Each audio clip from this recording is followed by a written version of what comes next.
Welcome back, DPReview TV viewers. It's Chris Niccolls here. We've got another buyer's guide for you, and you guys asked for it. We're going to do best cameras for street photography today. Now, I know we're not on the street. That's because Canada is suffering this Arctic freezing hellscape thing, and it's like minus 30 Celsius outside. So there'll be lots of B-roll of me on the street. Now, if you happen to check out our buyer's guide for wildlife cameras, we broke that down into best cameras under 3 price points: $1,000 USD, $3,000 USD, and then sky's the limit. We're going to do the same thing here for street photography cameras. And when it comes to street photography cameras, these are my personal choices, things that I like, but street cameras to me have to be fast shooting, quick autofocusing, and frankly, they should look pretty good. I mean, that is actually a big part of wearing these things out on the street. So let's get to our favorite cameras under $1,000. Now, honestly, under $1,000, there's too many choices, which is a good problem to have. So some ones that I want to mention: the Olympus OMD EM5 Mark III is a good choice. I know we've got the new OM system OM5, but frankly, they're basically the same camera, and the EM5 Mark III is under $1,000. Compact, sexy looking. I love the IBIS, the in-body image stabilization. That's so important on the street because you're not really going to bring a tripod very often. Also, you've got cameras like the Nikon Z5. It's such a good price point for full frame image quality. Maybe not the fastest focusing camera, maybe not the fastest shooting camera, certainly not the sexiest looking camera on the street, but to get that full frame quality under $1,000, that's pretty amazing. The Sony a6100 is also worth taking a look at. It's compact, the autofocus is so good, and that's a big part of street photography, but otherwise it is pretty entry level. But let's get to my first serious street camera that I love. So I definitely got to mention the Ricoh GR3. I mean, this is very pocketable, very stylish, carrying off of the beautiful design of the original GR film cameras.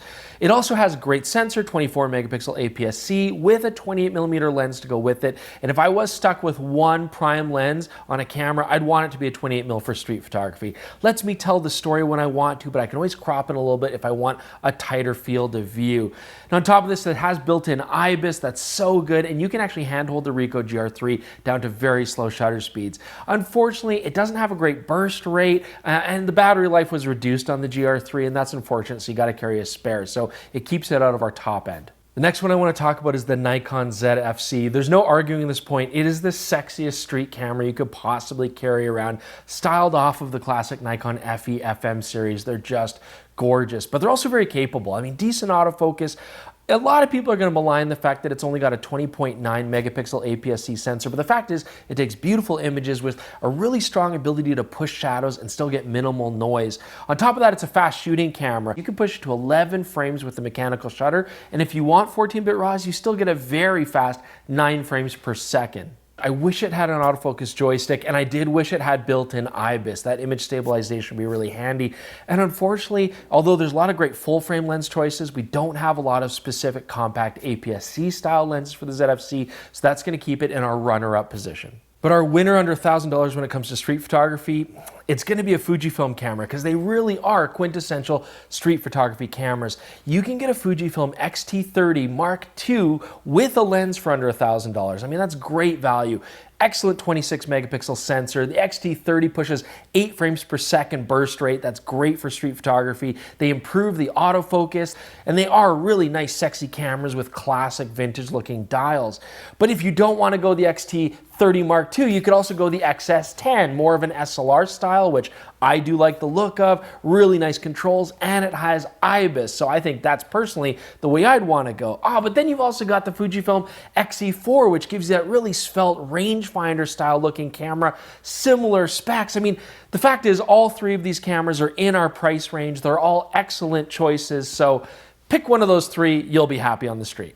So now we have a little bit more room to play with. $3,000 as our price point. And the first camera that jumped to mind was the Sony RX1R version 2. Now I know this is getting a little bit further back there, but it's always an awesome camera, took beautiful photos, but you know what? It was too expensive then, and it's still too expensive now. It's above our price limit, so forget that. And then I was thinking, okay, Canon EOS R6 Mark II, it's one of our favorite cameras this year. It performs really well. I like the accurate autofocus. I like the controls. I like the image quality. It's one of the cameras where you can shoot in electronic shutter mode and still not get too much rolling shutters. So great when you want to stay completely silent on the street. But unfortunately, you do take a hit in image quality when you shoot electronic shutter only, and it just doesn't have that street cred. It just doesn't look like a street camera. All right, my runner-up, it's going to be the Fujifilm X100V. Now, not only is it under $3,000, it is well under $3,000. And this camera is truly pocketable. It's beautiful to hold and to look at. It does have a really good lens. Unfortunately, it's a 35mm, but a lot of you out there seem to love it, so you're probably happy. I like the Fujifilm simulation modes. I like the fact that it's actually weather sealed quite well. And even though it's such a compact camera, it has a tilt screen, which I find very important, and I know a lot of other street photographers really appreciate as well. And that optical viewfinder, which lets you see what's happening outside of your actual frame, that's very useful on the street.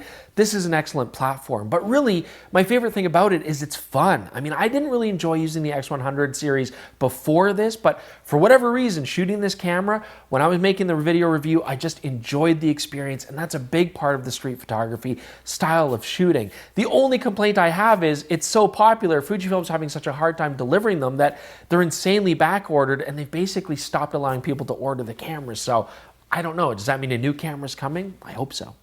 But my pick for favorite street camera under $3,000, I'm actually gonna go with the Sony a7 IV.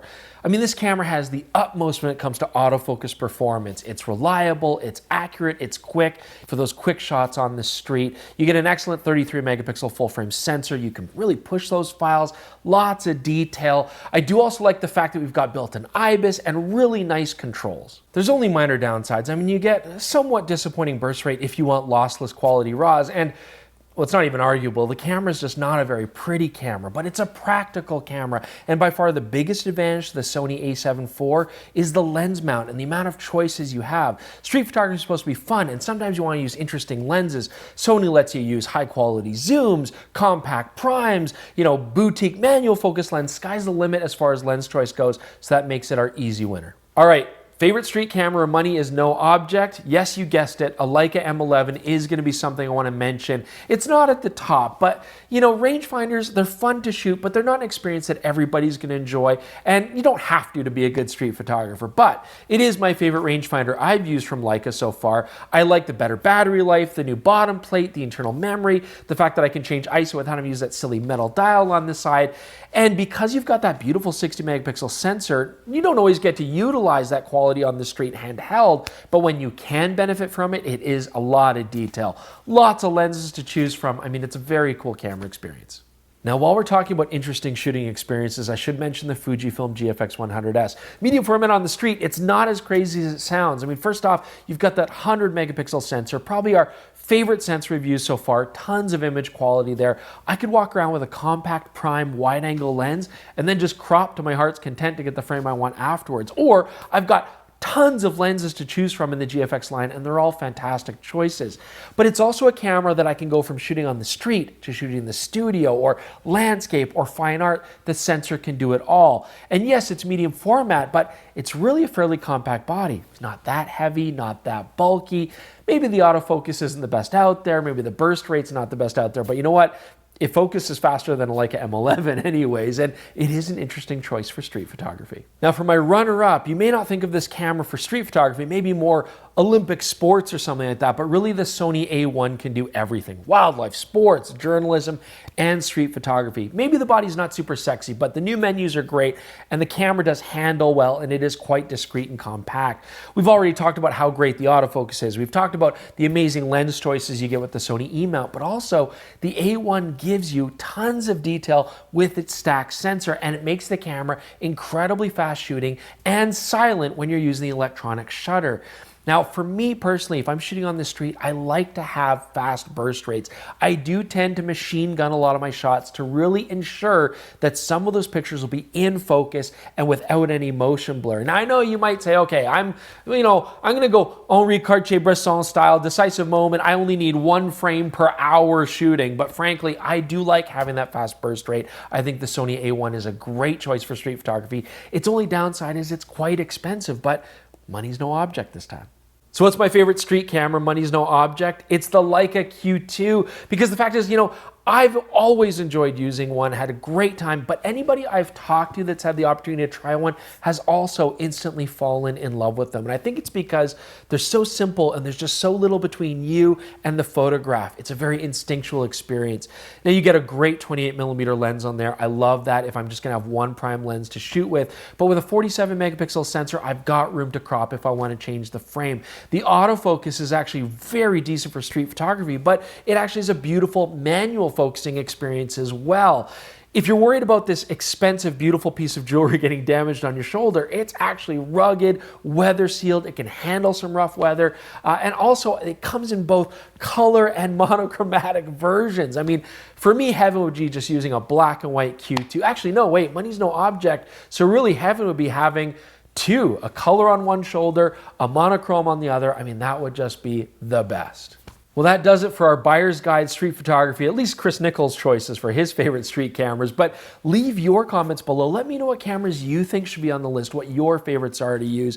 And also, do please subscribe and click that notification bell because we've got more Buyer's Guides coming. You probably don't want to miss those. Let us know as well what kind of Buyer's Guides you want to see us do in the future. Instagram, Twitter, please check those out as well. But thank you so much for joining us. We'll see you soon for another episode of DPReview TV.